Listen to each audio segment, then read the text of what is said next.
नमस्कार,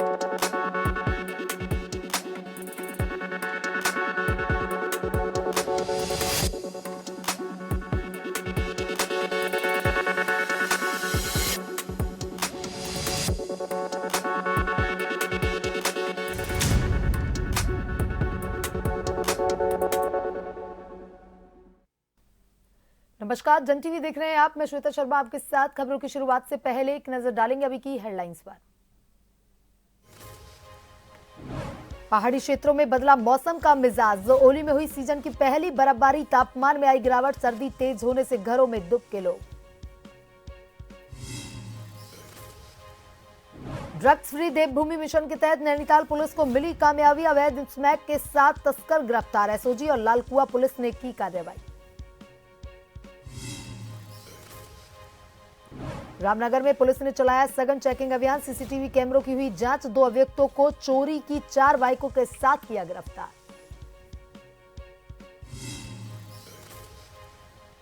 गुणवत्ता युक्त शिक्षा दिखाती है बच्चों के भविष्य को सही दिशा। मेधावी छात्र सम्मान समारोह में बोली विधानसभा अध्यक्ष ऋतु खंडूरी भूषण। कहा, माता पिता बच्चों को प्रतिभाग के लिए करें प्रेरित। नंदा गौरा योजना का बालिकाओं को नहीं मिल रहा है लाभ। Mussoorie traders and welfare association ने एसडीएम मसूरी के माध्यम से मुख्यमंत्री को भेजा ज्ञापन।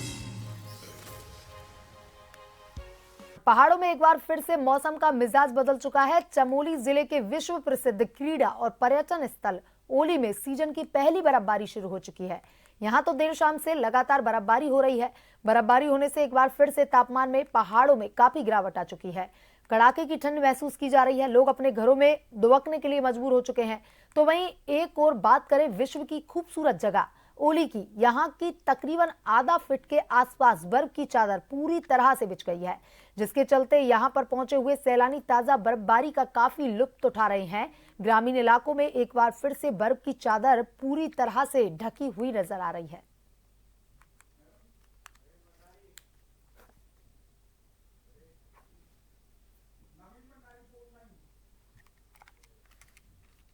और इसी खबर पर ज्यादा जानकारी के साथ हमारे संवाददाता नवीन भंडारी फोन लाइन पर जुड़ चुके हैं। नवीन, पहाड़ों में बर्फबारी की खुशखबरी सामने आ चुकी है। सीजन की पहली बर्फबारी शुरू हो चुकी है।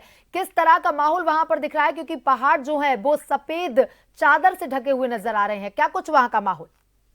जी श्वेता, मैं आपको बताना चाहूंगा कि पहाड़ों में एक बार फिर से मौसम का मिजाज बदल चुका है। यहाँ तो सीजन की पहली बर्फबारी भी शुरू हो चुकी है। पहाड़ एक बार फिर से सफेद हो चुके हैं, जिसके चलते जो यहाँ का जनजीवन है फिलहाल वो अस्त व्यस्त होता हुआ यहाँ पर जरूर नजर आ रहा है। लेकिन बात करें औली की, तो औली में इस समय भी ताजी बर्फबारी हो रही है। तकरीबन आधा फीट के आसपास औली में बर्फ की चादर बिछ गई है। तो वही नीति घाटी की अगर खासकर बात करें तो नीति घाटी के दर्जनों गांव इस वक्त पूरी तरह से बर्फबारी की चपेट में आ चुके हैं। जगह जगह रास्ते बंद हो चुके हैं। जो नेशनल हाईवे की अगर बात करें तो नेशनल हाईवे में भी कई जगहों पर बर्फ की चादर बिछ गई है, जिसके चलते वहां पर फिसलन जरूर बढ़ चुके हैं। लेकिन अगर बात करें बर्फबारी को लेकर के, तो बर्फबारी कहीं न कहीं पहाड़ों के लिए वरदान साबित होती है, क्योंकि अक्सर कई ग्रामीण इलाकों में जो सेब की पैदावार है उसके लिए ये दवा के रूप में काम आती है। कहा जाता है कि जो यहाँ के किसान है वो कहते हैं कि बर्फबारी होने से ही उनके जो फसल है, चाहे सेब की पैदावार है, वो अच्छी होती है। तो वहीं बात करें बद्रीनाथ धाम की, तो बद्रीनाथ धाम में भी काफी बर्फ की चादर बिछ गई है। श्री हेमकुंड साहिब जी के धाम में भी पूरी तरह से बर्फ की चादर बिछी हुई है। इस समय लगातार देर रात से जो बर्फबारी हो रही है, लोग अलाव का सहारा लेते हुए यहाँ पर जरूर देखे जा रहे हैं। तो कहीं न कहीं अगर बात की जाए मौसम को लेकर के, तो मौसम इस समय काफी ठंड इस समय देखने को मिल रहा है। ठंड की जो कहीं न कहीं लोग इस समय अलाव का सहारा जरूर लेते हुए देखे जा रहे हैं। जी नवीन, हम देख पा रहे हैं तस्वीरों में एक खूबसूरत और मन को मोह लेने वाला दृश्य। तमाम जानकारी के लिए धन्यवाद। नैनीताल के धानाचूली मुक्तेश्वर में बर्फबारी हुई। कल रात से हल्की बारिश के साथ हुई बर्फबारी से स्थानीय किसानों के चेहरे खिल गए। बारिश और बर्फबारी का मौसम अभी भी बना हुआ है। बर्फ पड़ने से मुक्तेश्वर धानाचूली में पर्यटक बढ़ेंगे।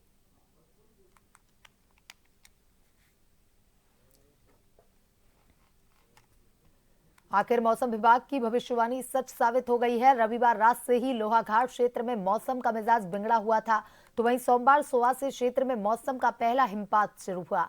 लोहाघाट क्षेत्र के एवट माउंट मायावती फोर्ती जुआधुरी क्षेत्र में जोरदार बर्फबारी हुई तो वहीं नगर क्षेत्र के आसपास के इलाकों में भी हल्की बर्फबारी हुई है। वहीं क्षेत्र के किसानों व पर्यावरणविदों ने इसे शुभ संकेत बताया। लोगों ने कहा लंबे समय बाद बर्फबारी हुई, बर्फबारी पर्यावरण और खेती के लिए अच्छा संकेत है। लोगों ने कहा बर्फबारी से जहां बीमारियों का प्रकोप कम होगा वहीं लोगों को कोरी ठंड से राहत मिलेगी तथा खेती को बड़ा फायदा होगा। वहीं मौसम का मिजाज बिगड़ा हुआ है, दोपहर तक और बड़ा हिमपात होने की भी पूरी संभावना बनी हुई है।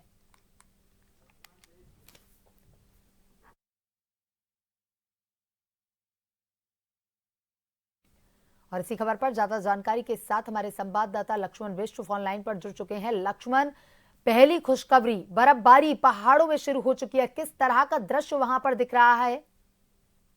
जी श्वेता, मैं बताना चाहूंगा जो मौसम विभाग ने उत्तराखंड के पहाड़ में बर्फबारी की चेतावनी दी थी वो सच साबित हुई।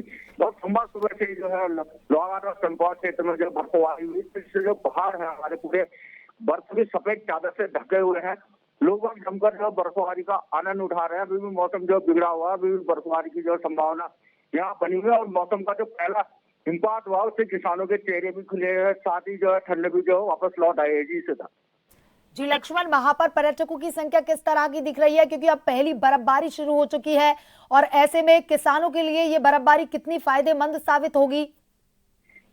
ये जो पर्यावरणविद है और किसान है, उन्होंने कहा जो ये बर्फबारी हुई इसको जो उन्होंने वरदान बताया है। उन्होंने कहा पर्यावरण के साथ साथ जो खेती के लिए भी जो बर्फ को जो काफी नुकसान बताया। उन्होंने कहा जो पूरी ठंड पड़ रही थी उसमें लोगों को राहत मिलेगी और जो बीमारियां चल रही थी खांसी जुकाम, इससे भी जो लोगों को राहत मिलेगी।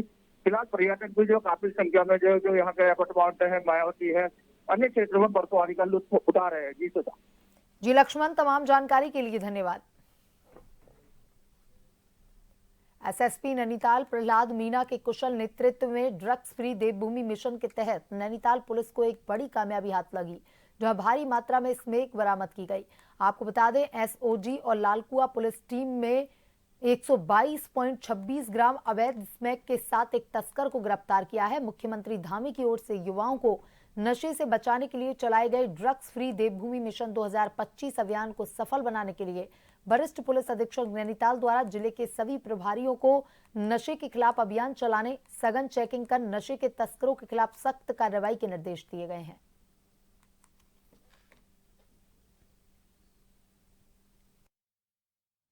पुलिस की जो एसओजी टीम है उसके द्वारा और लालकुआ थाने की टीम के द्वारा एक स्मैक तस्कर को गिरफ्तार किया है और इससे कब्जे से हमने 122 ग्राम जो है स्मैक बरामद की है।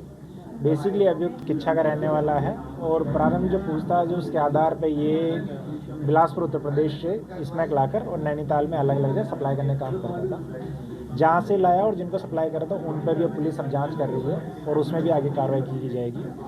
122 ग्राम जो स्मैक है उसकी जो मार्केट में जो रेट चल रही है उसके हिसाब से लगभग 35 लाख रुपए की स्मैक की बरामदगी हमारे द्वारा की गई। वरिष्ठ पुलिस अधीक्षक जनपद नैनीताल प्रहलाद नारायण मीना के दिशा निर्देश के तहत चोरी की घटनाओं की रोकथाम और अनावरण हेतु कोतवाली रामनगर क्षेत्र में गठित पुलिस टीम ने उल्लेखनीय सफलता हासिल की। पुलिस टीम ने गठित विशेष अभियान में 200 और 250 सीसीटीवी कैमरों की जांच की और संदिग्ध स्थानों पर सघन चेकिंग अभियान को चलाया, जिसमें 2 अभियुक्तों को चोरी की 4 बाइकों के साथ गिरफ्तार किया गया।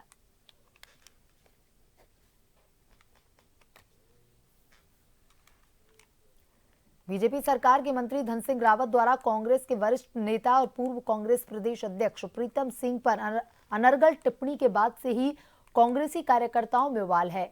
बता दें कि गुस्साए कांग्रेसी कार्यकर्ताओं ने लक्सर में वालावाली तिराहे पर इकट्ठा होकर के मंत्री धन सिंह रावत का पुतला फूंका है।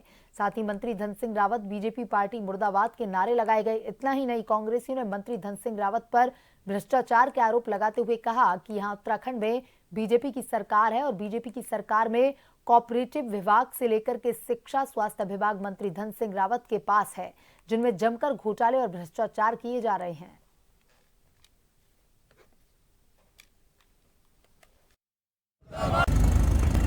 आज उत्तराखंड के अंदर भारतीय जनता पार्टी की सरकार, जिसमें स्वास्थ्य विभाग, कोऑपरेटिव विभाग, शिक्षा विभाग जैसे महत्वपूर्ण विभाग धन सिंह रावत के पास है। कोऑपरेटिव विभाग में इन्होंने दुनिया भर का घोटाला कर रखा है, भ्रष्टाचार कर रखा है। शिक्षा विभाग में भी इनका यही हाल है।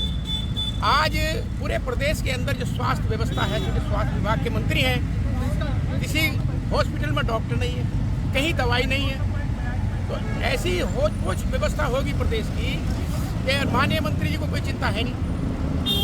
बिना दवाइयों के, बिना बेड के, बिना व्यवस्था के हमारे मरीज जो है प्रदेश के बढ़ते जा रहे बीमारी को। धन सिंह रावत जी ने जिस तरह से कांग्रेस पार्टी के पूर्व प्रदेश अध्यक्ष प्रीतम सिंह जी के खिलाफ अनर्गल टिप्पणी की है, उसके विरोध में कार्यकर्ताओं में, आम जनता में गुस्सा है और उसी के प्रतिरोध स्वरूप जो है दूसरा प्रोग्राम। पहाड़ों की रानी मसूरी में देश के पहले सीडीएस जनरल बिपिन रावत की तीसरी पुण्यतिथि पर मसूरी में पूरी गढ़वाल विकास समिति ने मसूरी के शहीद स्थल पर प्रथम सीडीएस जनरल बिपिन रावत की आत्मा की शांति के लिए विशेष हवन का आयोजन किया। इस मौके पर मसूरी के विभिन्न राजनीतिक और सामाजिक संस्थाओं से जुड़े लोगों ने बिपिन रावत के चित्र पर पुष्पांजलि अर्पित कर श्रद्धांजलि दी और देश के लिए उनके योगदान और बलिदान को याद किया। इस मौके पर पूर्व पालिका अध्यक्ष मनमोहन सिंह और ओपी उनियाल ने कहा कि भारतीय सेवा के पहले सीडीएस का बलिदान और उनके योगदान को हमेशा याद किया जाएगा।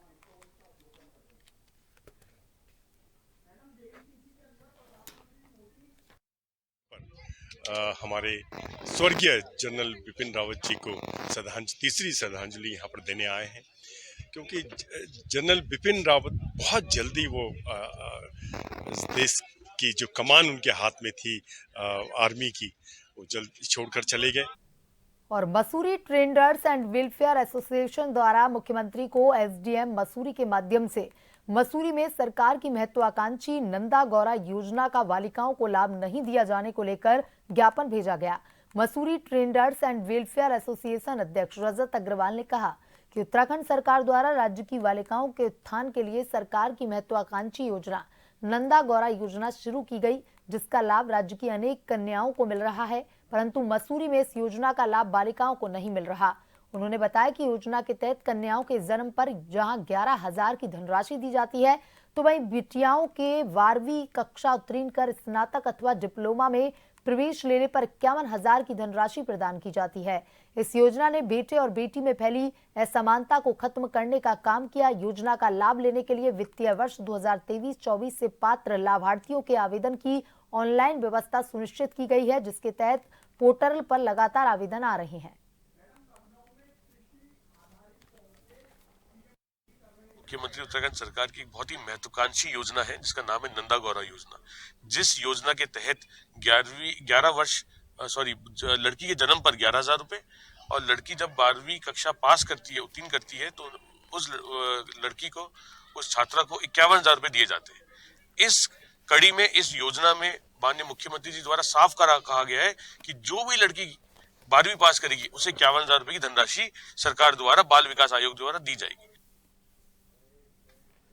और इसी बीच कुमाऊं विश्वविद्यालय नैनीताल के डीएसवी परिसर में 16 दिसंबर को दीक्षांत समारोह आयोजित होगा, जिसमें प्रदेश के राज्यपाल और कुलाधिपति लेफ्टिनेंट जनरल गुरमीत सिंह समारोह में मुख्य अतिथि होंगे और विश्वविद्यालय में सर्वोच्च अंक पाने वाले मेधावी छात्रों को कुलाधिपति गुरमीत सिंह गोल्ड मेडल देकर के सम्मानित करेंगे।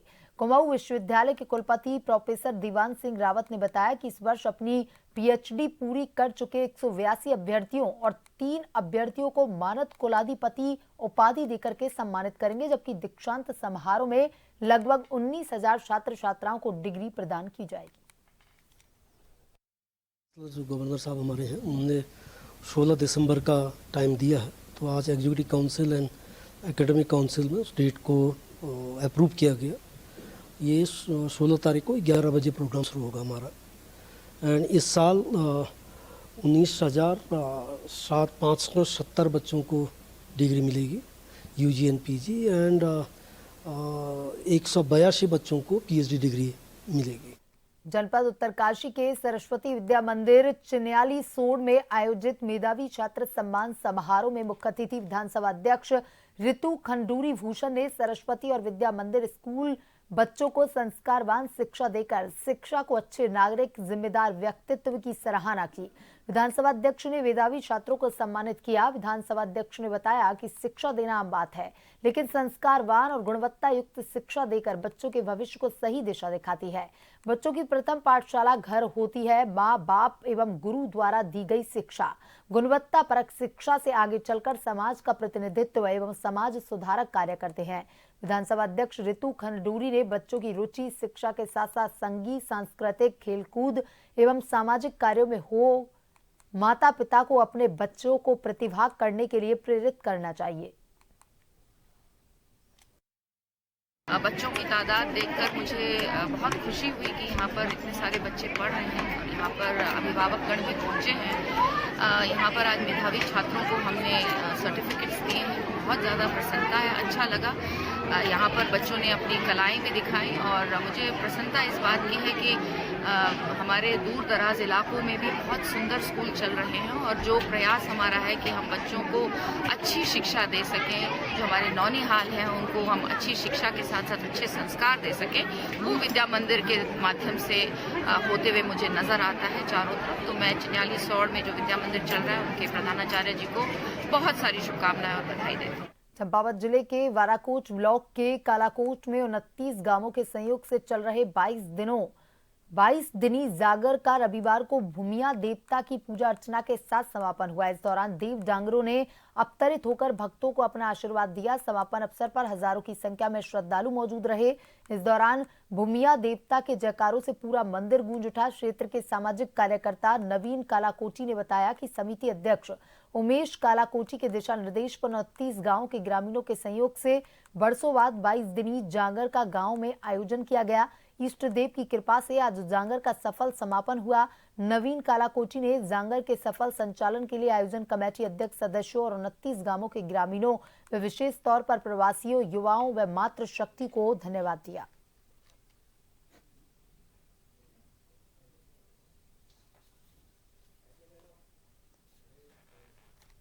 और नजर डालेंगे अभी की हेडलाइंस पर।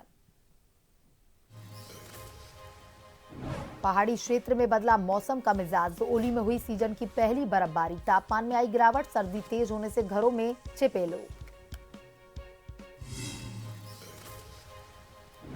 ड्रग्स फ्री देवभूमि मिशन के तहत नैनीताल पुलिस को मिली सफलता। अवैध स्मैक के साथ तस्कर गिरफ्तार। एसओजी और लालकुआ पुलिस ने की कार्रवाई।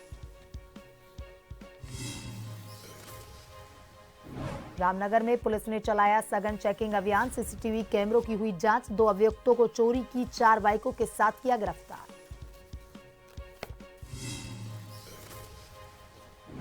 गुणवत्ता युक्त शिक्षा दिखाती है बच्चों के भविष्य को सही दिशा। मेधावी छात्र सम्मान समारोह में बोली विधानसभा अध्यक्ष रितु खंडूरी भूषण। का माता पिता बच्चों को प्रतिभाग के लिए करें प्रेरित। नंदा गौरा योजना का बालिकाओं को नहीं मिल रहा लाभ। Mussoorie traders and welfare association ने एसडीएम मसूरी के माध्यम से मुख्यमंत्री को भेजा ज्ञापन।